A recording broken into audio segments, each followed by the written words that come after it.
Hey, what's up, soldiers? Chris here, caribbeanpot.com. Always a pleasure to have you guys here in the kitchen with me. I know I've been traveling for quite a while now. You haven't seen any videos. So I thought I'd put a quick something together for you here. Now, this is a video I would have done probably a couple years ago. So it's pretty much a repeat, but I thought it's a great way to get back into the kitchen and at least have some content coming out for you guys.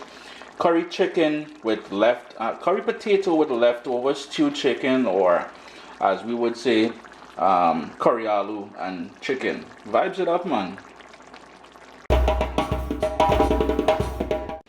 Got a nice wide pan on a sort of a medium flame at this point, and we're gonna go in, and this is, we've done this before, so don't fret too much.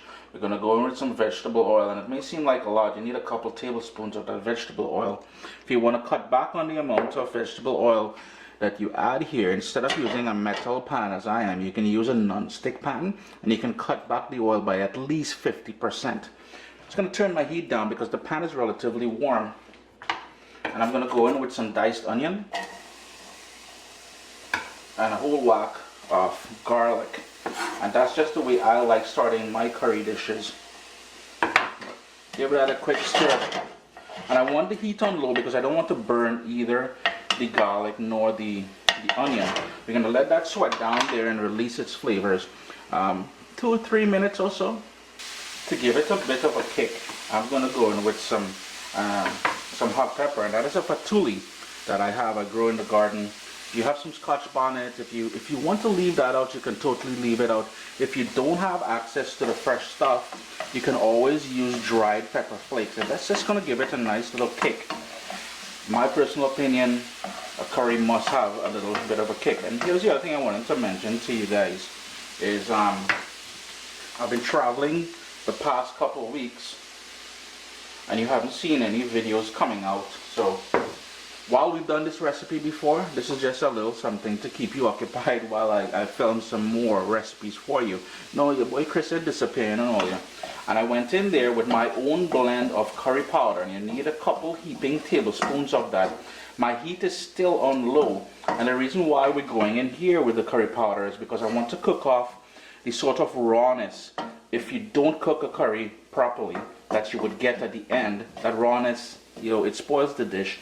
And second, all those spices which makes up a good curry powder, you really want to bloom those. So that is what we're doing here. Another 3 or 4 minutes on that low heat.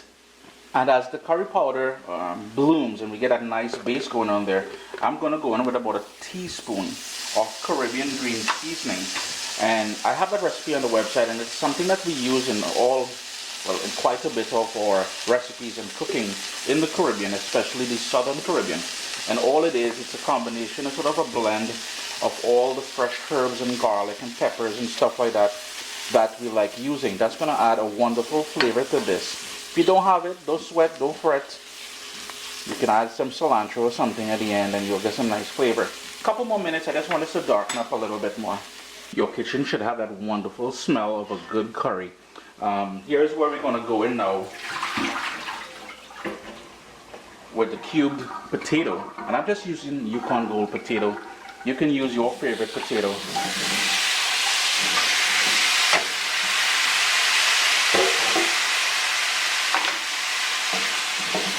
And you just want to give that a quick stir to sort of deglaze the bottom of the pot here, and to coat the pieces of potato with that curry that we started off there with.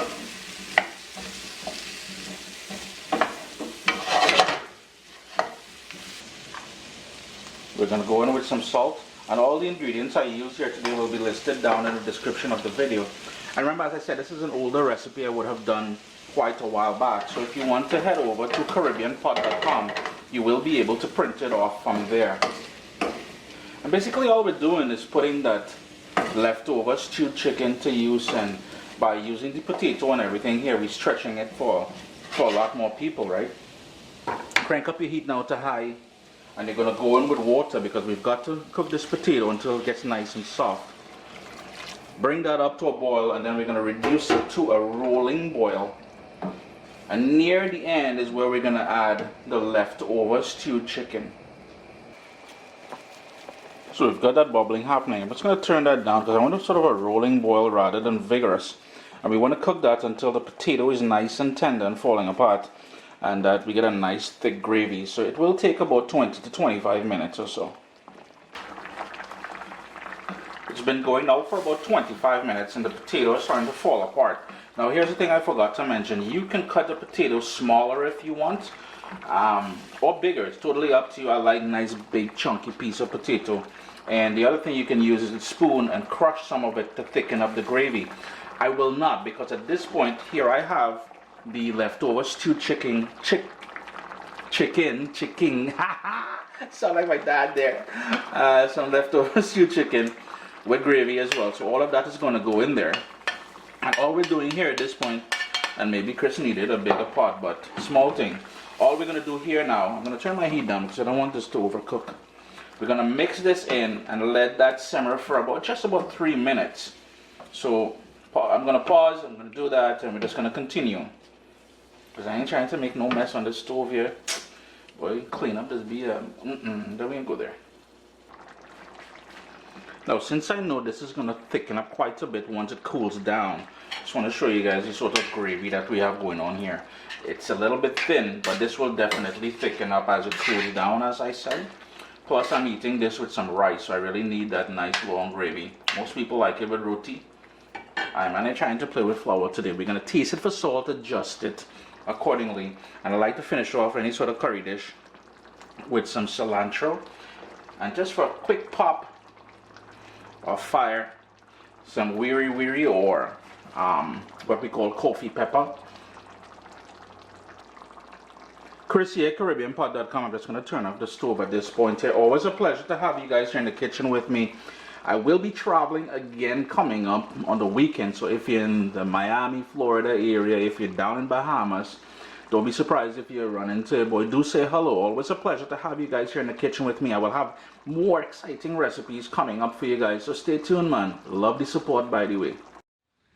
My little baby is here. We've got cookbooks, guys. WestIndianFoodCompany.com. Get your copy today.